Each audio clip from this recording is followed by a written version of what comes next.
जो 7वीं अनुसूची होती है मेरे भाई, ठीक है, जो 7वीं अनुसूची होती है उसमें जो संघ सूची, राज्य सूची और जो समर्थ सूची, उसके मध्य शक्तियों का विभाजन होता है। यानी हमने सबसे पहला पॉइंट देखा संघ सूची। संघ सूची पर कानून कौन बनाता है भैया? केंद्र सरकार बनाती है। राज्य सूची पर कानून कौन बनाता है? राज्य सरकार बनाती है, ठीक है। और समर्थ सूची पर कानून कौन बनाता है? दोनों बनाते हैं। पर सबसे ज्यादा पावरफुल किसका होगा? संसद का होगा, याद रखना किसका होगा।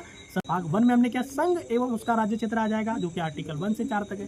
भाग 2 में क्या आ जाएगा मेरे भाई? नागरिकता आ जाएगा, जो कि आर्टिकल 5 से लेके 11 तक है। भाग 3 में क्या आ जाएगा? तो भाग 3 में फंडामेंटल राइट आ जाएगा। फंडामेंटल राइट जो होगा आर्टिकल 12 से लेकर आर्टिकल 35 के बीच में।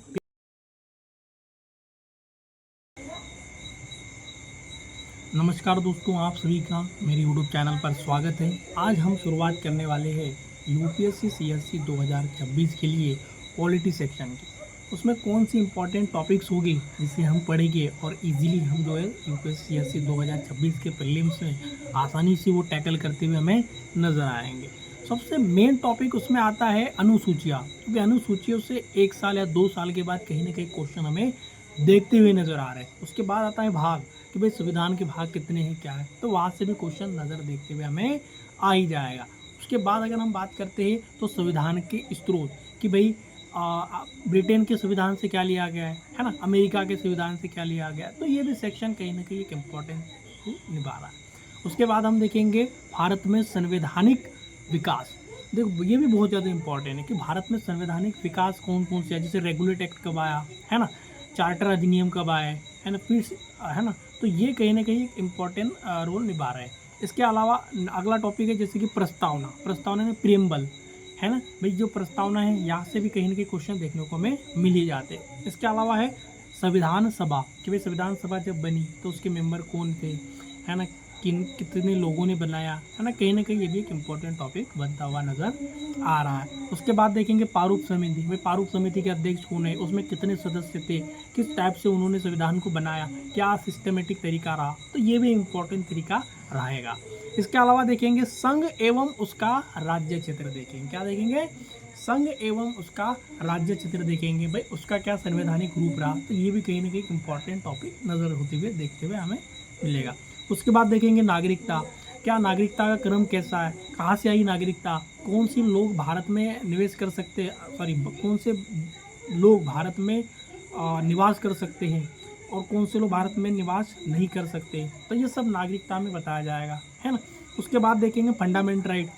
हमें फंडामेंटल राइट कहाँ से आए, किस माध्यम से हमें ये प्राप्त हुए, कहीं ना कहीं ये भी एक इम्पॉर्टेंट टर्निंग पॉइंट हमें देखते हुए नज़र आ रहा है। उसके बाद देखेंगे हम डीपीएसपी, जिसको नीति निर्देशक तत्व कहते हैं, कहाँ से आया, किस सेक्शन से आया, तो ये भी एक इम्पॉर्टेंट टॉपिक नज़र आते हुए हमें देखते हुए नज़र आ रहा है। उसके बाद हम देखेंगे फंडामेंटल ड्यूटी के बारे में देखेंगे कि देखो भाई फंडामेंटल ड्यूटी कब आई, कहाँ से आई, तो ये भी एक इम्पॉर्टेंट टॉपिक है फंडामेंटल ड्यूटी। यानी कहीं ना कहीं ये टॉपिक इम्पॉर्टेंट रोल निभाते हुए नज़र आ रहे हैं। उसके बाद देखेंगे हम संविधान संशोधन देखेंगे, है ना, एग्जाम में आते हैं क्वेश्चन भी संविधान संशोधन। जैसे अगर 2024 में देखा जाए तो एक संशोधन आया था, है ना, तो कहीं ना कहीं हर साल कोई ना कोई संशोधन देखने को मिल ही जाता है 1 साल 2 साल के बाद, ठीक है। इसके अलावा हम देखेंगे मूल ढांचा, कि भाई मूल ढांचा का कंसेप्ट कहाँ से आया, क्या मूल ढांचा संविधान निर्माताओं द्वारा पहले से बनाया गया था या बाद में उसको जोड़ा गया, केशवानंद भारती केस में मूल ढांचा आया तो उसके बाद से क्या उसमें परिवर्तन हुए, कौन सी चीज़ें उसमें कनेक्टेड हुई, तो ये भी इम्पोर्टेंट रोल निभाते हुए आएगा। फिर उसके बाद देखेंगे हम आपातकालीन प्रावधान। तो आपातकालीन प्रावधान कब आए, इमरजेंसी कब आए, भाई राष्ट्रीय आपातकाल कब लगता है, ठीक है। उसके अलावा राष्ट्रपति आपातकाल कब लगता है, राष्ट्रीय आपातकाल कब लगता है, वित्तीय आपातकाल कब लगता है, तो ये चीज़ें भी आपातकाल का एक टॉपिक है, उसको भी हम कवर करते हुए नज़र आएंगे। उसके बाद देखेंगे हम कार्यपालिका देखेंगे भाई, तो कार्यपालिका का काम क्या होता है, जो भी संसद कानून बनाती है उसको लागू करने का काम करती है ना। तो कार्यपालिका में भाई राष्ट्रपति आएगा, उपराष्ट्रपति आएगा, प्रधानमंत्री और बहुत सारी चीज़ें उसमें देखने हुए नज़र आएंगे।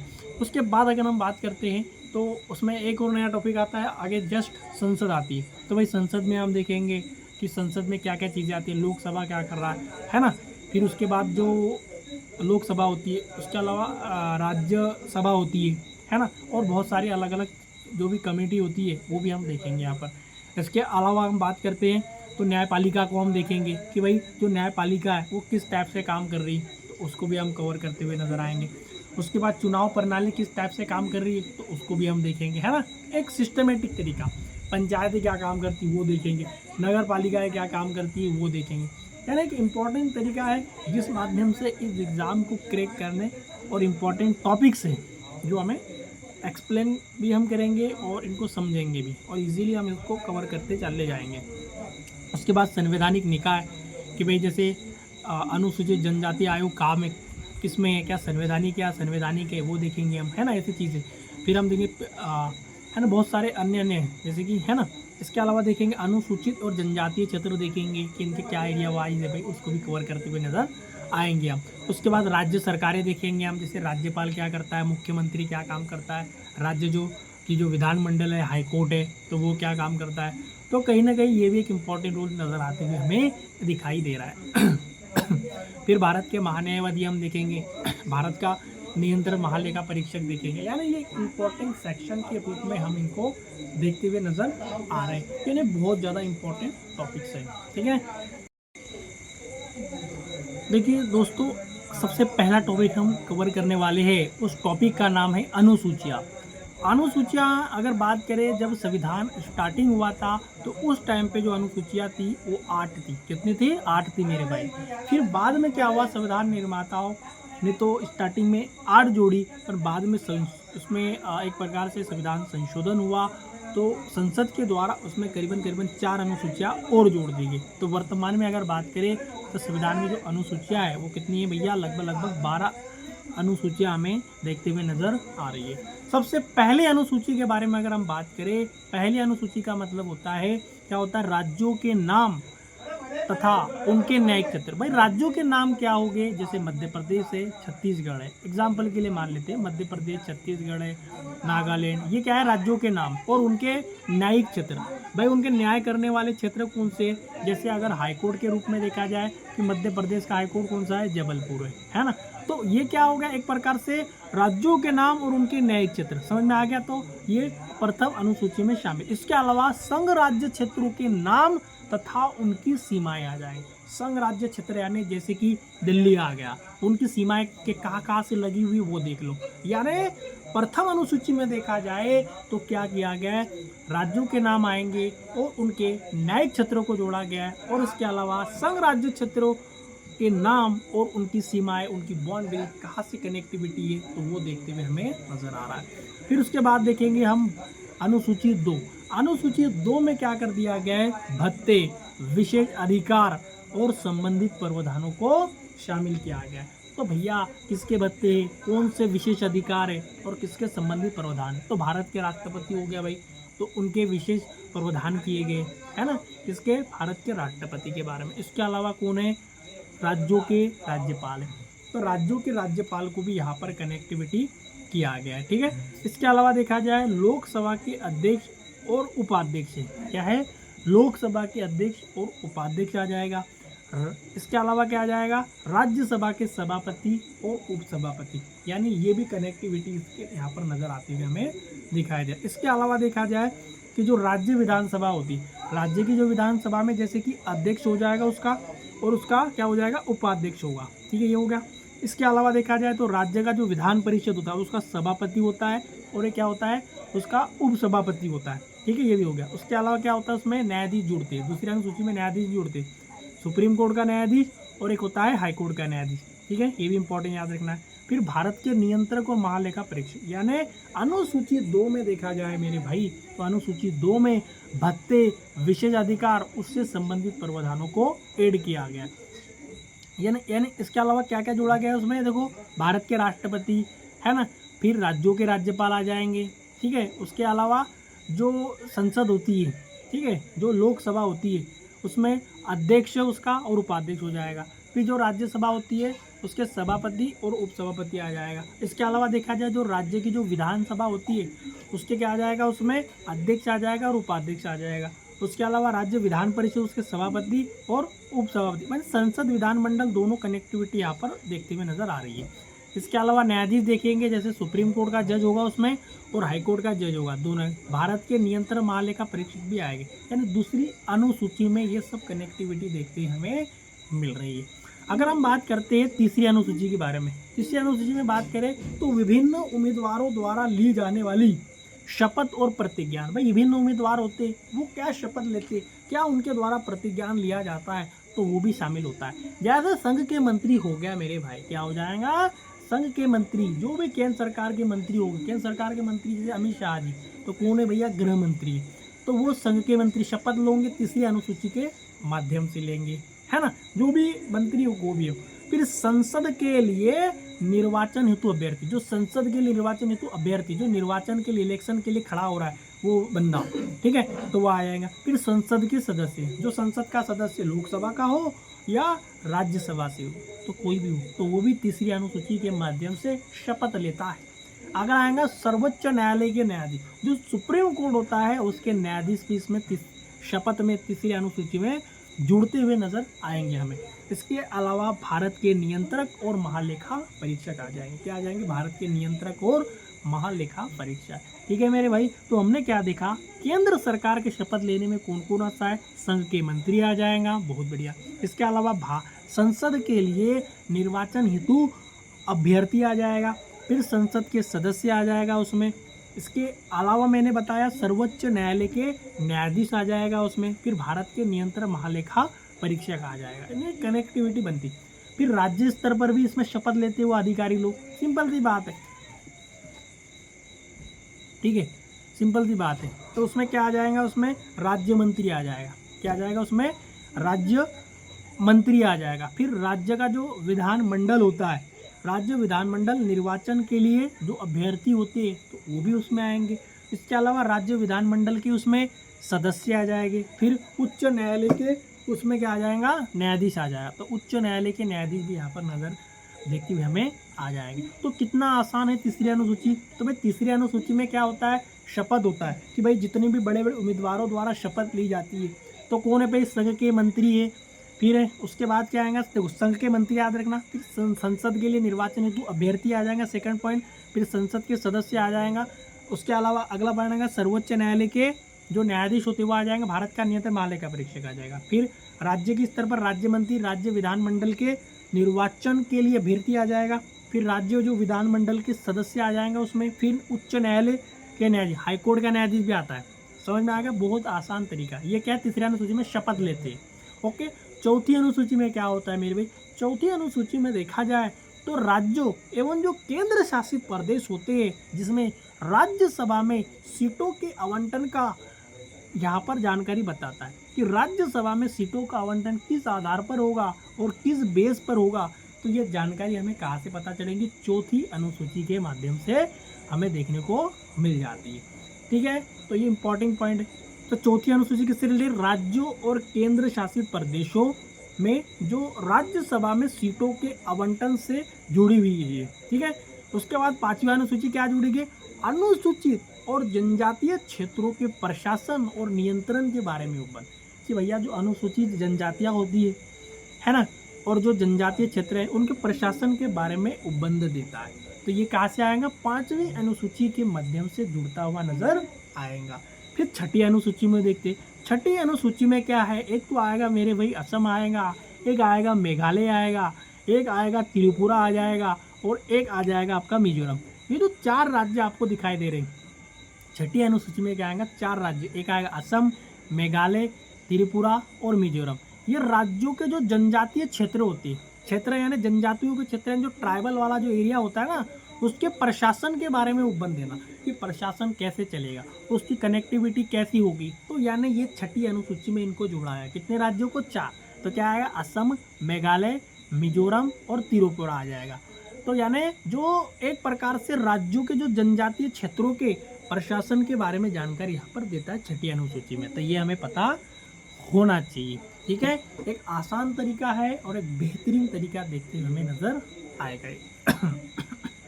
फिर सातवीं अनुसूची में हमने क्या देखा, तो सातवीं अनुसूची में अगर हम बात करें तो उसमें आएगा संघ आ जाएगा, उसका राज्य क्षेत्र आ जाएगा। देखो संघ आएगा, राज्य क्षेत्र आएगा और समवर्ती सूची।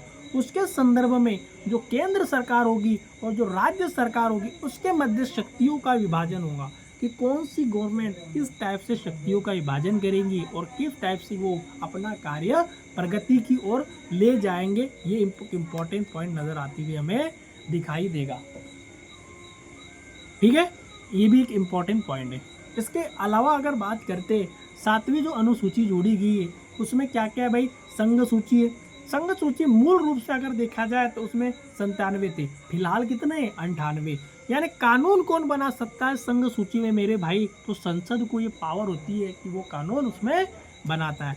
राज्य सूची में देखा जाए तो मूल रूप में उसमें 66 जो थे उसमें जोड़े गए थे विषय, फिर उसमें फिलहाल अभी कितने 59 जोड़े गए। ठीक है, इसमें कानून बनाने का अधिकार राज्य सरकार को होता है। किसको होता है मेरे भाई, राज्य सरकार को होता है। ठीक है, उसके बाद अगर बात करें समवर्ती सूची के बारे में, इसमें मूल रूप में कितने थे 47 थे यानी 47 थे, और फिलहाल कितने 52 है यानी 52 है उसमें। यानी इसमें कानून बनाने की पावर किसको होती है, केंद्र सरकार यानी संसद को, और यानी जो राज्य को इसमें पावर होती है। पर सबसे ज़्यादा पावरफुल कौन होगा, संसद होगा। क्यों मेरे भाई, यानी याद रखना जो 7वीं अनुसूची होती है मेरे भाई, ठीक है, जो 7वीं अनुसूची होती है उसमें जो संघ सूची, राज्य सूची और जो समवर्ती सूची, उसके मध्य शक्तियों का विभाजन होता है। यानी हमने सबसे पहला पॉइंट देखा संघ सूची। संघ सूची पर कानून कौन बनाता है भैया, केंद्र सरकार बनाती है। राज्य सूची पर कानून कौन बनाता है, राज्य सरकार बनाती है। ठीक है, और समवर्ती सूची पर कानून कौन बनाता है, दोनों बनाते हैं। पर सबसे ज़्यादा पावरफुल किसका होगा, संसद का होगा। याद रखना किसका होगा, संसद का। एग्जाम्पल के लिए अगर मान के लीजिए राज्य कोई पकड़ लीजिए, मध्य प्रदेश को पकड़ लिया कि मध्य प्रदेश की सरकार ने घोषित किए कि मध्य प्रदेश में जो है क्या होगा 30% जो है, जो वन है, वन समवर्ती सूची का विषय, तो वन जो है मध्य प्रदेश में 30% लगाए जाएंगे, जबकि संसद का कानून या केंद्र सरकार ने बोला कि 50% जो है पूरे भारत में या मध्य प्रदेश में भी वो अप्लाइड होगा। तो यानी कानून किसका लागू होगा, यहाँ पर भारत सरकार का लागू होगा, राज्य सरकार का इतना प्रभावी नहीं रहेगा। क्योंकि समवर्ती सूची में अगर देखा जाए सबसे पावर जो बढ़ती है तो किसकी बढ़ती है, संसद की बढ़ती है। यानी इन दोनों में आप अवस्था का अंतर देखते हुए नजर आ रहा है। ठीक है, अब मेन चीज देखेंगे हम 8वीं अनुसूची। भाई जो 8वीं अनुसूची है, 8वीं अनुसूची संविधान द्वारा मान्यता प्राप्त भाषाएं कितने। जब संविधान स्टार्टिंग में बना तो उस टाइम पे लगभग जो उसमें 14 भाषाएं थी। कितनी जोड़ी थी, 14 भाषाएं उसमें जोड़ी गई थी, परंतु वर्तमान में उसमें 22 भाषाएं जोड़ी गई है ना। अभी स्टार्टिंग अभी है एंड रखा है ना। यानी उसमें लगभग देखा जाए तो लगभग आप देख सकते हो 14 और 22 में डिफरेंस देखा जाए तो लगभग कितने का है मेरे भाई, 8 का। यानी 8 भाषाओं को उसमें कहीं ना कहीं जोड़ा गया, कनेक्टिविटी की गई है ना। यानी 8वीं अनुसूचिया जो है किससे, भाषाओं से संबंधित है। तो भाषाओं से संबंधित है, इसका मतलब क्या होगा, जो भाषाएं होती है वो इंपॉर्टेंट रोल यहाँ पर निभा रही है। यानी वर्तमान में भाषाएं कितनी है, 22 भाषाएं। तो भाई कौन कौन सी भाषा है वो बता दो। तो भैया मेरे भाई जैसे असमिया भाषा है, बांग्ला भाषा है, बोंडो है, डोंगरी है, गुजराती है, हिंदी है ना, कन्नड़ है, कश्मीरी है, कोकनी है, मैथिली है, मलयालम है, मणिपुरी है, मराठी है, नेपाली है, उड़िया है, पंजाबी है, संस्कृत है, संताली है, सिंधी है, तमिल है, तेलुगु है और उर्दू। यानी ये टोटल अगर लैंग्वेज देखा जाए तो 22 लैंग्वेज है मेरे भाई। कितनी है मेरे भाई, 22 लैंग्वेज हमें देखने को मिल जाएंगे। पर मेन चीज़ क्या होती है कि भाई स्टार्टिंग में तो 14 भाषाएं थी, तो बाद में कौन सी कितनी भाषाएं जोड़ा गया, तो मेरे भाई बाद में 8 भाषाएं जोड़ा गया। सबसे पहले आया इसमें भाषाओं को जोड़ने के लिए, याद रखना, तो क्या आएगा, 21वां संविधान संशोधन अधिनियम 1967 आया। क्या, 21वां संविधान संशोधन अधिनियम 1967 आया, जिसमें सबसे पहली बार सिंधी भाषा को जोड़ा गया। क्या जोड़ा मेरे भाई, सबसे पहली बार सिंधी भाषा को इसमें जो है ऐड किया गया, जो कि एक इम्पॉर्टेंट पॉइंट है। तो याद रखना 21वें संविधान संशोधन 1967 द्वारा सिंधी भाषा को इसमें जोड़ा गया। फिर उसके बाद एक संशोधन आता है 71वां संविधान संशोधन 1992 में, इसमें 3 भाषाओं को जोड़ा गया मेरे भाई। तो कौन कौन जाएंगे, सिंधी, क्या आ जाएगा सॉरी, तो 71वें संविधान संशोधन अधिनियम 1992 द्वारा 3 भाषाओं को जोड़ा गया। तो कौन कौन सी है, कोकनी, मणिपुरी और नेपाली। कौन सी है मेरे भाई, तो याद रखना 71वें संविधान संशोधन 1992 द्वारा 3 भाषाओं को जोड़ा गया। तो सबसे पहले आ जाएगा इसमें कोकनी, मणिपुरी और नेपाली आ जाएगा। कोकनी, मणिपुरी और नेपाली 3 भाषाओं को इसमें ऐड करने का काम किया गया। फिर उसके बाद आता है 92वां संविधान संशोधन अधिनियम, जिसमें 4 भाषाओं को जोड़ने का काम इसमें किया गया। सबसे पहले इसमें जोड़ा गया बोंडो, डोगरी, मैथिली और संताली। क्या आ जाएगा मेरे भाई? बोडो, डोगरी, मैथिली और संताली। तो 4 भाषाओं को इसमें जोड़ा गया। फिर 2011 में क्या किया मेरे भाई? 2011 में जो उड़िया नाम था उसको बदल कर क्या कर दिया? उड़िया कर दिया। यानी अगर मैं बात करूँ 8वीं अनुसूची के बारे में, एक बार रिपीटेड हम करेंगे तो संविधान द्वारा मान्यता प्राप्त भाषाएं मूल रूप में कितनी थी? 14, वर्तमान में कितनी है? 22 है। तो हमने भाषाएं देख ली। तो हमने इंपॉर्टेंट पॉइंट 21वें संविधान 1967 द्वारा कौन सी भाषा जोड़ा? सिंधी भाषा जोड़ा गया। फिर 71वें संविधान संशोधन 1992 के द्वारा कितनी भाषा को जोड़ा गया? 3। कौन कौन सी? कोंकणी, मणिपुरी और आएगा नेपाली। कोंकणी, मणिपुरी और नेपाली, इनको 3 को जोड़ा गया। फिर उसके बाद आया मेरे भाई कौन सा? 92वां संविधान संशोधन 2003 आया। उसमें 4 भाषाओं को जोड़ा गया, बोडो, डोगरी, संताली और मैथिली। ठीक है। फिर 2011 में उड़िया का नाम बदलकर क्या कर दिया? उड़िया कर दिया मेरे भाई। क्या कर दिया? उड़िया कर दिया गया। अब उसके बाद अगर हम बात करते हैं 9वीं अनुसूची के बारे में।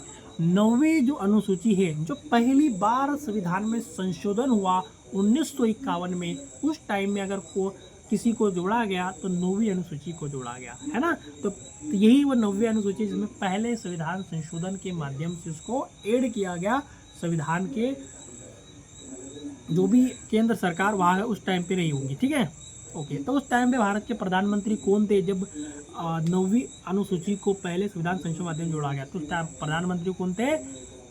पंडित जवाहरलाल नेहरू। अगर बात करें तो उसमें राष्ट्रपति कौन थे? तो डॉक्टर राजेंद्र प्रसाद थे। तो ये भी इंपॉर्टेंट पॉइंट है, 2019 में क्वेश्चन पूछा गया था, है ना। तो 9वीं अनुसूची किससे रिलेटेड है मेरे भाई? जैसे कि भूमि सुधारों और जमींदारी प्रणाली जो है उसके उन्मूलन से संबंधित है। जो राज्य की विधानमंडली होती है और जो अन्य मामलों से संबंधित संसद के अधिनियम जो होगा वो न्यायिक समीक्षा से संबंधित कानूनों से इसे बचाने के लिए उसको जोड़ा गया। बट 2007 में सुप्रीम कोर्ट ने एक निर्णय दे दिया और इस अनुसूची में बोल दिया भैया कि 24 अप्रैल 1975 के बाद, क्या बोला? 24 अप्रैल 1975 के बाद सम्मिलित जो भी कानून होंगे उसकी न्यायिक समीक्षा की जाएंगी। यानी भाई उसको जांच लिया जाएगा, उसको चेक कर लिया जाएगा ये सही है या नहीं, यानी उसकी न्यायिक समीक्षा यहाँ पर करते हुए नजर आ रही है। ठीक है। फिर उसके बाद क्या हुआ मेरे भाई? तो हमने क्या देखा, फिर रिपीट करना चाहूँगा कि जो 9वीं अनुसूची है वो क्या है? पहले संविधान संशोधन अधिनियम 1951 के द्वारा जोड़ा गया। किससे रिलेटेड है? भूमि सुधारों, जमींदारी प्रणाली के अनुमूल संबंधित है और राज्य की जो विधानमंडल एवं अन्य मामलों संबंधित संसद के अधिनियम और क्या हो जाएगा? और विनियम होगा। ठीक है। और इससे पहले 1951 में फंडामेंटल राइट के उल्लंघन के आधार पर क्या हुआ? इससे पहले फंडामेंटल राइट के 51 में क्या हुआ? फंडामेंटल राइट का जो उल्लंघन हो रहा था उसके आधार पर न्यायिक समीक्षा सम्मिलित कानून से बचाने के लिए जोड़ा गया। बट 2007 में सुप्रीम कोर्ट ने निर्णय दिया और इस अनुसूची में 24 अप्रैल 1975 के बाद सम्मिलित कानून की न्यायिक समीक्षा की जा सकती है। यानी ये भी कहीं ना कहीं एक इंपॉर्टेंट पॉइंट जुड़ता हुआ नजर आ रहा है। फिर आता है 10वीं अनुसूची। भाई 10वीं अनुसूची कब जुड़ी? याद रखना, 52वां संविधान संशोधन अधिनियम 1985 द्वारा जो है 10वीं अनुसूची को जोड़ा गया। तो किससे रिलेटेड भाई? दल बदल के आधार पर। दल बदल के आधार पर जैसे संसद के सदस्य होते हैं और राज्य की जो विधानसभाएं होती है उसके सदस्यों की निर्भरता संबंधित। अगर मान लीजिए कोई संसद का सदस्य है, कोई लोकसभा से चुनाव जीतकर किसी पार्टी से आता है और अन्य पार्टी में वो चला जाता है और जिस पार्टी से या जिस चुनाव चिन्ह से वो जीत कर आया था और अदर पार्टी में ज्वाइनिंग कर लेता है, तो कहीं ना कहीं जिस पार्टी के बेस पर वो चुन के आया जनता के भरोसे से, तो वो जब दूसरी पार्टी ज्वाइन कर रहा है तो वो पद जो भी वो लोकसभा का मेंबर हो या जो भी उसके पास पद हो तो उसे उसको त्यागपत्र देना पड़ता है, क्योंकि उस पार्टी से या उस जनता ने उसको भरोसा देकर चुना था, है ना। तो यानी उसको फिर जो संसद होता है, जो लोकसभा का अध्यक्ष होगा, वो उसको क्या कर देगा? दल बदल के आधार पर उसको निलंबित कर देगा, निर्हर कर देगा। ठीक है। फिर राज्य की जो विधानसभा होती है उसमें भी इसी प्रकार का मामला होता है। अपन बात करते हैं अगर ज़्यादा से ज़्यादा सदस्य अगर उसमें ऐड होते हैं तो कहीं ना कहीं ये मामला थोड़ा सा चिंता का विषय देखते हुए हमें नजर आता है। जब 10वीं अनुसूची जोड़ी गई उस टाइम पे भारत के प्रधानमंत्री कौन थे? राजीव गांधी थे। और उस टाइम पे अगर देखा जाए भारत के राष्ट्रपति कौन थे? ज्ञानी जेल सिंह थे। क्या थे मेरे भाई? 10वीं अनुसूची को जब जोड़ा गया भारत के प्रधानमंत्री राजीव गांधी थे और भारत के जो राष्ट्रपति है वो कौन थे, ज्ञानी जैल से थे। यानी 10वीं अनुसूची में क्या है, इसको कब जोड़ा गया, 52वें संविधान संशोधन अधिनियम 1985 द्वारा जोड़ा गया। क्या करता है, दल बदल के आधार पर जो संसद के सदस्य होते और राज्य के जो विधानमंडल होते उसके सदस्य, ठीक है, उनके सदस्यों की निर्भरता के बारे में यहाँ पर उपबंध दिया गया है, ठीक है। और इसको दल परिवर्तन विरोधी कानून के नाम से जाना जाता है, ठीक है।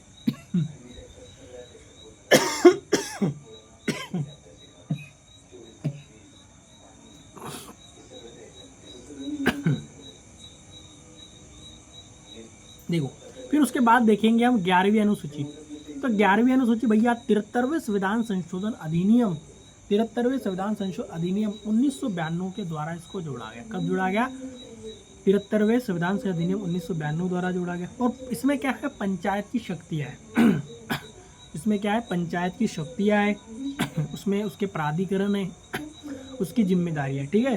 तो याद रख लेना 74वें संविधान संशोधन अधिनियम 1992 द्वारा इसको जोड़ा गया। इसमें नगर पालिका की 11वीं अनुसूची को एक बार रिपीट कर लेते हैं हम। 11वीं अनुसूची क्या है, 73वें संविधान संशोधन अधिनियम 1992 द्वारा जोड़ा गया। कब जोड़ा गया, 73वें संविधान। इसमें क्या है, पंचायतों की शक्तियाँ, प्राधिकरण व जिम्मेदारी है। इसमें विषय कितने भैया, 29 इसमें विषय, कितने विषय है, 29 इसमें विषय देखते हुए हमें नजर आ रहे हैं। और उस टाइम पे भारत के प्रधान ने पीवी नरसिम्हा राव और भारत के राष्ट्रपति कौन थे, ज्ञानी जैल सिंह थे। कौन थे मेरे भाई, ज्ञानी जैल सिंह थे। यानी ये भी इंपॉर्टेंट पॉइंट है। 12वीं अनुसूची देखा जाए उस टाइम पे भी वही थे, कौन, भारत के प्रधानमंत्री पीवी नरसिम्हा राव, राष्ट्रपति कौन थे, शंकर दयाल शर्मा।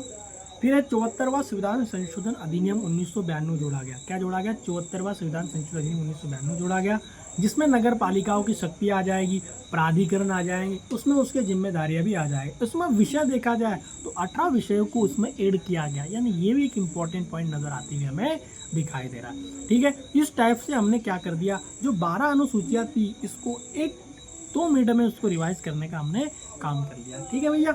अब हम बात करेंगे संविधान के भाग की, भारत के संविधान के भाग। देखो जो भारत के संविधान के भाग देखा जाए तो मूल रूप में कितने थे, 22 है, वर्तमान में कितने हैं, 25 है। तो भैया इसमें देखो 3 नए भाग जोड़े गए, तो इसमें आ जाएगा भाग 4A आ जाएगा। तो भाग 4A जो है, तो हमने ये जो कहाँ से लिया है, इसमें फंडामेंटल ड्यूटी को जोड़ा गया। तो फंडामेंटल ड्यूटी को जोड़ा गया जिसमें आर्टिकल 51 क आ जाएगा। क्या आ जाएगा, आर्टिकल 51 क आ जाएगा, जो कि हमने फंडामेंटल राइट को कहाँ से लाया गया था, यूएसआर यानी जो रूस का संविधान जो होता है वहाँ से हमने इसको निकाला है। और 42वें संविधान संशोधन अधिनियम 1976 के द्वारा जो है इसको जोड़ा गया, ठीक है भैया। तो भाग 4A, तो भाग 4 एक मौलिक कर्तव्य है, इसको जोड़ा गया है। आर्टिकल 51A जो है उसमें जोड़ा गया है और यूएसआर से हमने लिया है। और 42वें संविधान संशोधन अधिनियम 1992 के द्वारा उसको जोड़ा गया, ठीक है। उस टाइम पे भारत के प्रधानमंत्री का नाम क्या था मेरे भाई, इंदिरा गांधी था। और उस टाइम पे राष्ट्रपति कौन था, फरुखुद्दीन अली अहमद। यानी ये पॉइंट हमें पता होने चाहिए। अगला हम देखेंगे भाग 9A।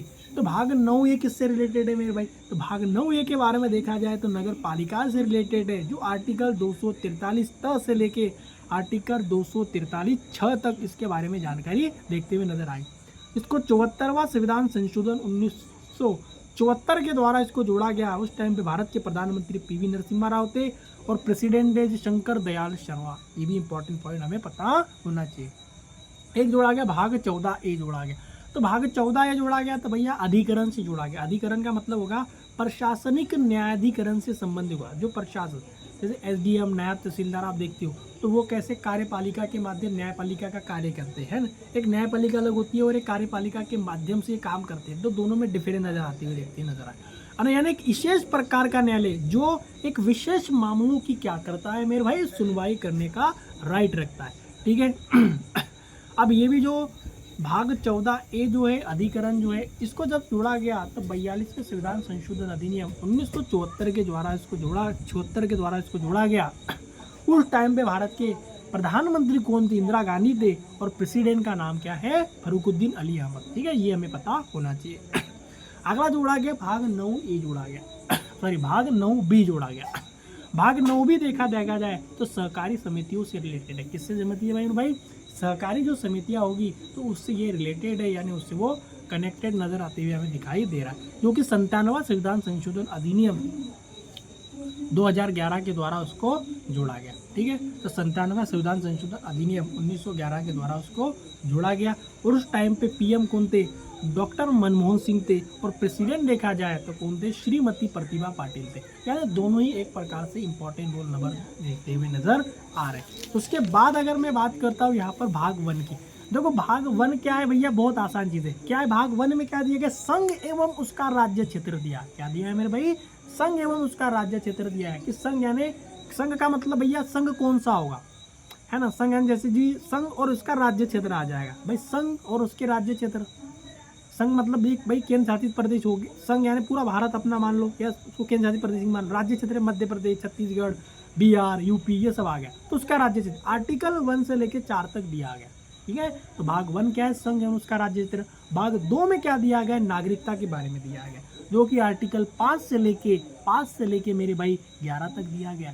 यानी भाग 2 में क्या दिया गया? नागरिकता के बारे में दिया गया है, जो आर्टिकल 5 से लेके 11 के बीच में। भाग 3 में क्या दिया है मेरे भाई? फंडामेंटल राइट दिया गया है। यही वो फंडामेंटल राइट है जो कि आर्टिकल 12 से लेकर आर्टिकल 35 के बीच में इसका उल्लेख किया गया। ठीक है भैया, ये भी इम्पोर्टेंट है। भाग 4 के बारे में देखा जाए तो डीपीएसपी आ जाएगा। भाग 4 के बारे में क्या आएगा? डीपीएसपी आएगा। आर्टिकल 36 से लेके तो आर्टिकल 51 के बीच में क्या आएगा? आर्टिकल 36 से लेके आर्टिकल 51 के बीच में हमें देखते हुए नजर आ जाएंगे। उसके बाद आएंगे भाग 4 ये आ जाएगा।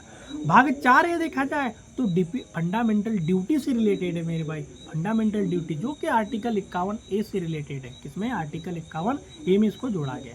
फिर देखेंगे भाग 5, तो मेरे भाई भाग 5 में क्या होगा? संघ सरकार होगी, जो कि आर्टिकल 52 से लेके 151 तक इसका उल्लेख है। क्या होगा मेरे भाई? भाग 5 में क्या होगा? संघ सरकार होगा, जो कि आर्टिकल 52 से लेके 151 के बीच में इसका उल्लेख किया गया है। उसके बाद भाग 6 देखा जाए तो क्या होगा? राज्य सरकार होगी। भाई राज्य सरकार का मतलब हो गया उसमें आर्टिकल 152 से लेके 237 तक इसका उल्लेख देखते हुए हमें नजर आ रहा है। ठीक है, यानी कहीं ना कहीं इंपॉर्टेंट पॉइंट है। ठीक है, तो हमने 6 तक देख लिया। सबसे पहले भाग 1 रिवाइज कर लेते हैं। भाग 1 में हमने क्या? संघ एवं उसका राज्य क्षेत्र आ जाएगा, जो कि आर्टिकल 1 से 4 तक है। भाग 2 में क्या आ जाएगा मेरे भाई? नागरिकता आ जाएगा, जो कि आर्टिकल 5 से लेके 11 तक है। भाग 3 में क्या आ जाएगा? तो भाग 3 में फंडामेंटल राइट आ जाएगा। फंडामेंटल राइट जो होगा आर्टिकल 12 से लेकर आर्टिकल 35 के बीच में। फिर भाग 4 आ जाएगा, जो डीपीएसपी से रिलेटेड है ना, जो कि आर्टिकल 36 से लेके आर्टिकल 51 तक है। फिर आएगा भाग 4A आ जाएगा, जो कि फंडामेंटल ड्यूटी से रिलेटेड है। आर्टिकल 51A इसमें आ जाएगा वो। फिर उसके बाद आएगा भाग 5 आ जाएगा। भाग 5 में क्या दिया गया है? संघ का शासन दिया गया है, यानी केंद्र सरकार दिया है, यानी संघ सरकार दिया है, जो कि आर्टिकल 52 से लेकर 151 के बीच में दिया गया। फिर भाग 6 में आ जाएगा, राज्य सरकार आ जाएगा, जो आर्टिकल 152 से 237 में दिया है। ठीक है, यहाँ तक 6 तक तो हमें इजीली हम याद कर लिया हमने। फिर आज भाग 7 के बारे में देखते। भाग 7 क्या है? राज्यों से संबंधित पहली अनुसूची का खंड ख था, उसको निरस्त कर दिया, वे 0 हो गया। इस प्रकार 26 लग रहे थे, पर ये 0 हो गया ना, इस वजह से 25 बचे। ठीक है, इंपॉर्टेंट पॉइंट है। भाग 8 किससे रिलेटेड है? तो मेरे भाई भाग 8 है संघ राज्य क्षेत्र आएंगे। भाग 8 में क्या दिया गया? संघ राज्य क्षेत्रों को जोड़ा है। संघ के राज्य क्षेत्र कौन से हो गए, क्या नहीं। फिर भाग 9 में क्या आ गया? भाग 9 में मेरे भाई पंचायतों को जोड़ा गया है। किसको जोड़ा गया है? भाग 9 में पंचायतों को जोड़ा गया है मेरे भाई।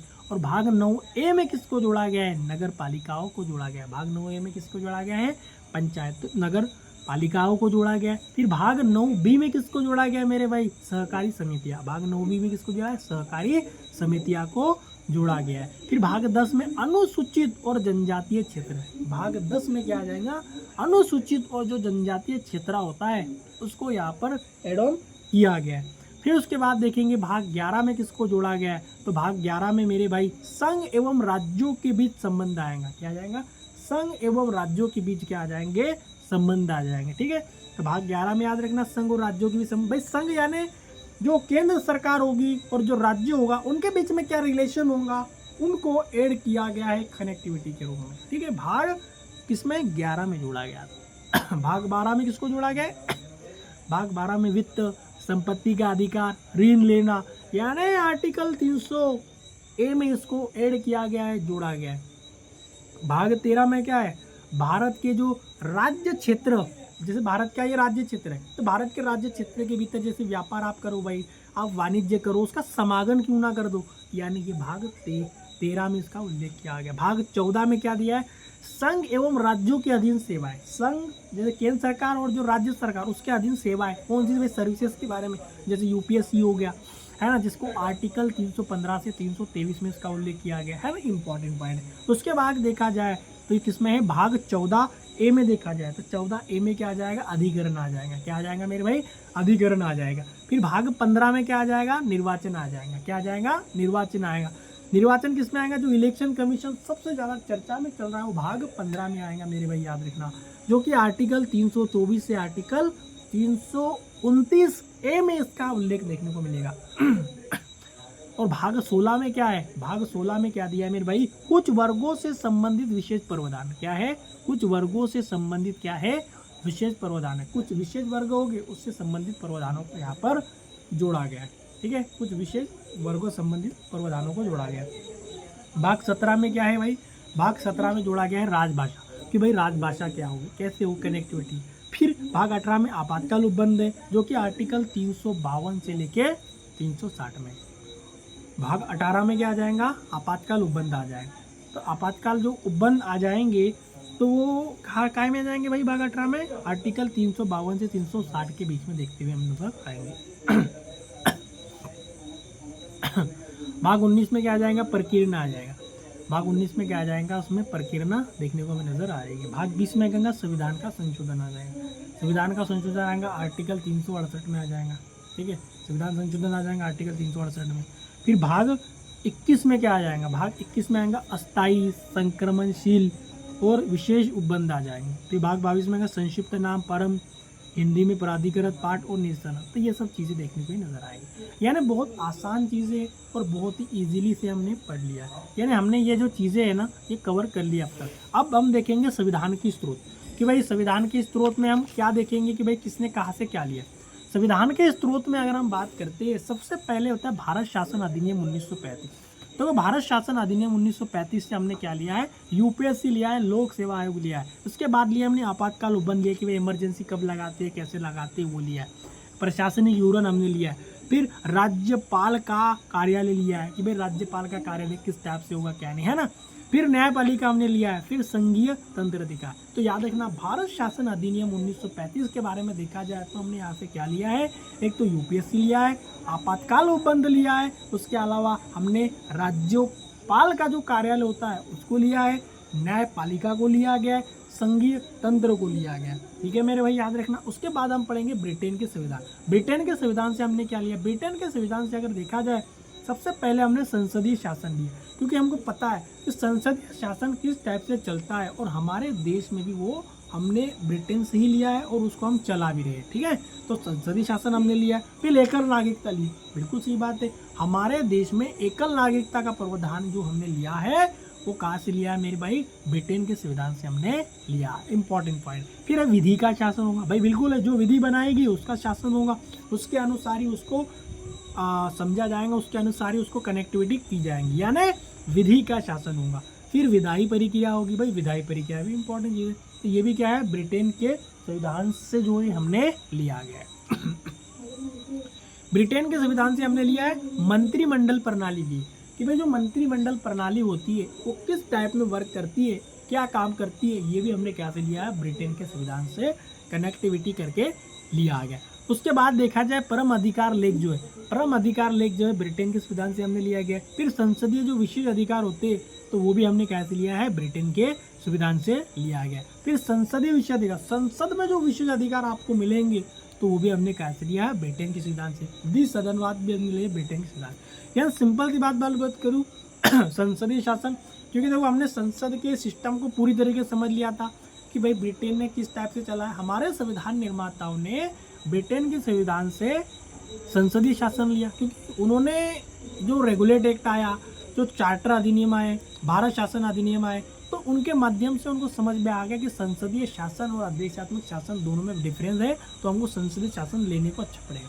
क्योंकि हमने ये कार्य कर चुके और जिसमें हम संपन्न हैं और हम वो अगर ले ले तो भैया कहीं ना कहीं हम ये यहाँ पर बेनिफिट नज़र आते हुए देखने को मिल जाए। तो इसलिए हमने क्या लिया, संसदीय शासन लिया, संसद का शासन। ठीक है।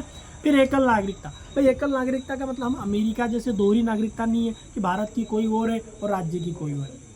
भाई अमेरिका की कुछ और है और उस राज्य की कुछ और है, ऐसा हमने कभी नहीं लिया। तो यानी हमारे भारत ने क्या किया, भाई राज्य मध्य प्रदेश में हम निवास कर रहे हैं तो मध्य प्रदेश की चलो भी एक ही है और भारत सरकार की भी एक ही है ना। तो यानी दोहरी नागरिकता नहीं है, एकल नागरिकता लिया। तो हमने कहाँ से लिया गया है, ब्रिटेन के संविधान से हमने लिया है। फिर उसके बाद विधि का शासन। भाई जो भी विधि बनाई जाएंगी उसके अनुसार शासन किया जाएगा, यानी जिसको बोलते हैं विधि का शासन। उसके बाद होता है विधायी प्रक्रिया। भाई विधायी प्रक्रिया होगी, सिस्टमेटिक तरीका होगा, उसके अनुसार ही कार्य किया जाएगा। उसके अलावा मंत्रिमंडल प्रणाली। भाई इतने भी ये मंत्री संतरी का जो पद है ना, ये हमने उठाया कहाँ से, भाई बैठेंगे मंत्रिमंडल प्रणाली। कि भाई एग्जाम्पल है केंद्र सरकार में भाई अमित शाह जी को क्या बनाया, गृह मंत्री बना दिया गया, बहुत बढ़िया। फाइनेंस मिनिस्टर किसको बनाया, निर्मला सीतारमण जी को बना दिया। तो भाई ये जो हमने कहानी गढ़ रहे हैं, हम ये जो सिस्टम ला रहे हैं, तो ये कहाँ से संभव हुई, ब्रिटेन के संविधान से हमने मंत्रिमंडल प्रणाली जब लाई तो उससे ये संभव हो पाया।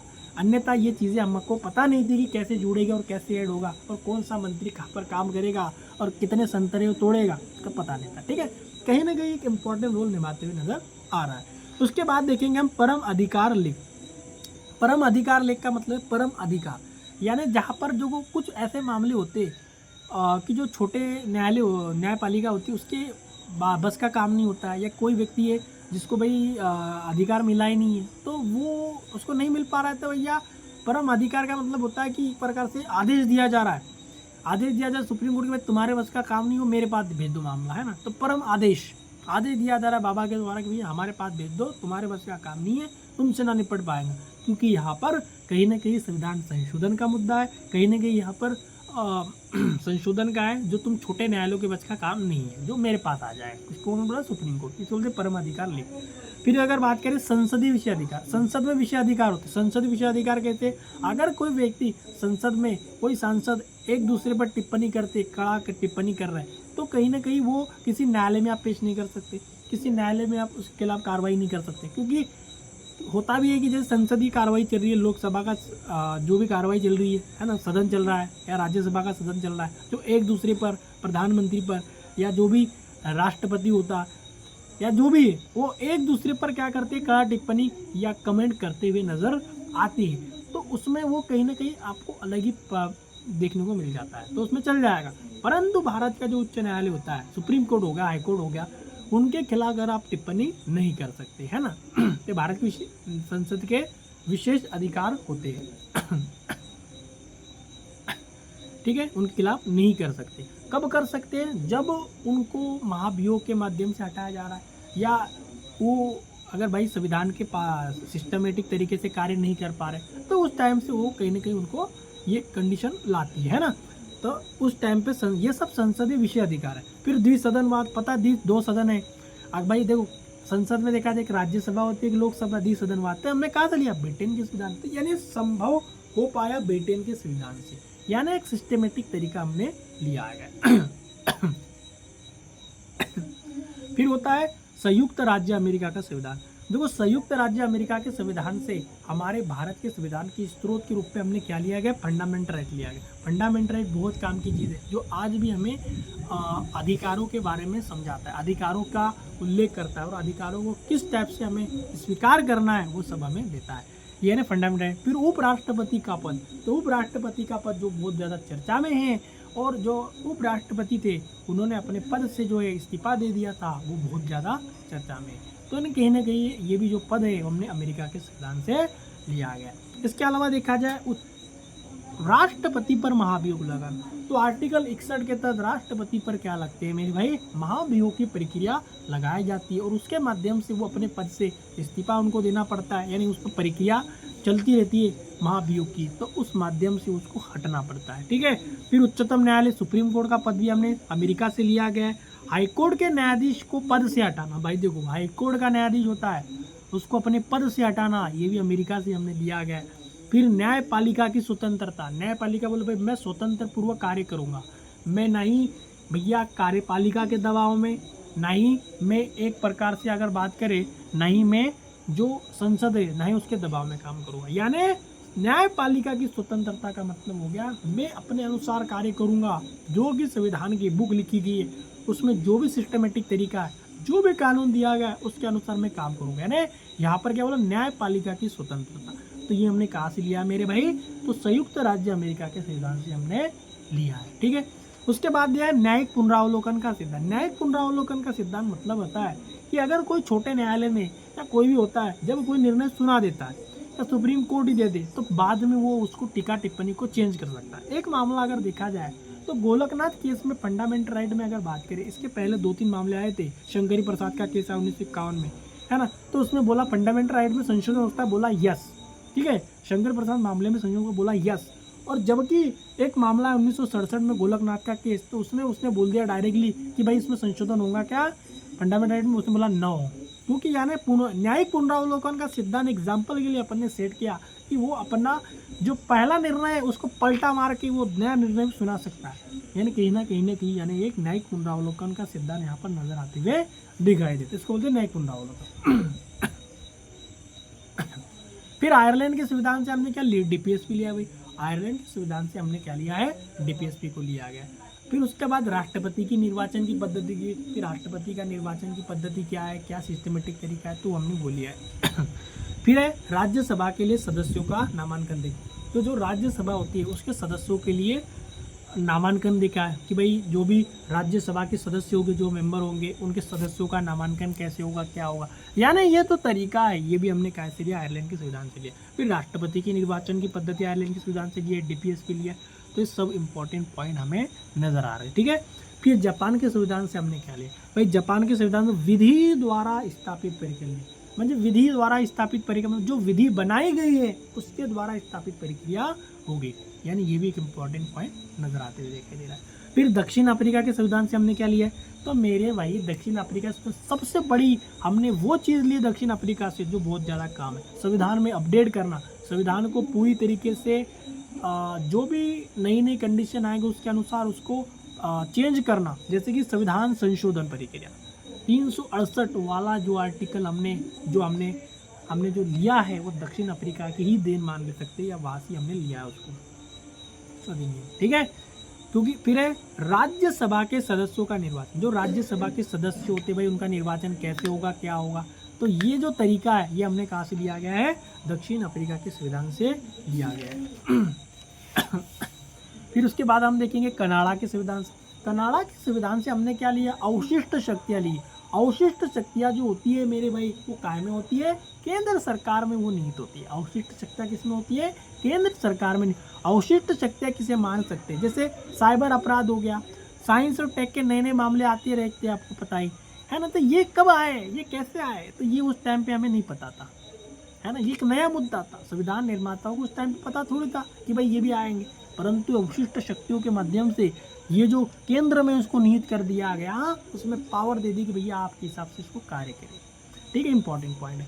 फिर है केंद्र के द्वारा राज्य के राज्यपाल की नियुक्ति, मतलब जो केंद्र सरकार होगा और राज्य के राज्यपाल की क्या करेगा, उसका अपॉइंटमेंट करेगा और इजीली तरीके से उसको चुनकर लौटने का काम करेगा। ठीक है, फिर होता है उच्चतम न्यायालय सुप्रीम कोर्ट के परामर्शी न्याय निर्णय, कि जो उच्चतम न्यायालय यानी जो सुप्रीम कोर्ट होगा उसके परामर्शी न्याय निर्णय क्या होगी क्या नहीं, उसको कनेक्टिविटी देखते हुए नजर आए। तो ये भी हमने क्या कनाडा के संविधान से लिया गया।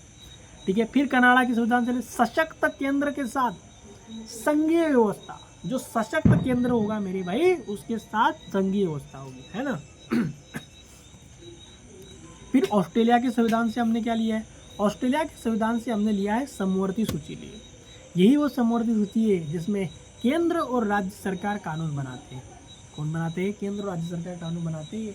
और पावरफुल अगर देखा जाए तो किसका होता है, संसद की पावर ज़्यादा होती है। यानी समवर्ती सूची का सब्जेक्ट हमने कहाँ से लिया गया है, ऑस्ट्रेलिया के संविधान से लिया। फिर संसद के दोनों सदस्यों की संयुक्त बैठक, देखो संसद के दोनों सदस्यों की संयुक्त बैठक का प्रावधान हमने कहाँ से लिया भैया, ये भी ऑस्ट्रेलिया के संविधान से हमने लिया गया।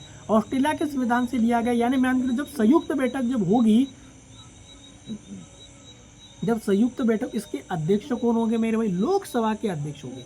और संयुक्त बैठक जो होगी साधारण विधायक के माध्यम से हो, किसके माध्यम से, साधारण विशेष माध्यम से। संविधान संशोधन करना संयुक्त बैठक नहीं होगी, याद रखना। राष्ट्रपति को पूछने की जरूरत नहीं है, ऐसा नहीं है, बुलाना पड़ता है ना, राष्ट्रपति ही इसको बुलाता है, ठीक है। राष्ट्रपति ही संयुक्त जो बैठक होती है उसको आहूत करता है और उसको हटाता भी है, ठीक है। दोनों काम ये करता है, ठीक है, ओके। इसके अलावा अगर देखा जाए तो व्यापार, वाणिज्यम और समागमन की स्वतंत्रता ये भी ऑस्ट्रेलिया संविधान से लिया गया। फिर है जर्मनी के वाइमर का संविधान।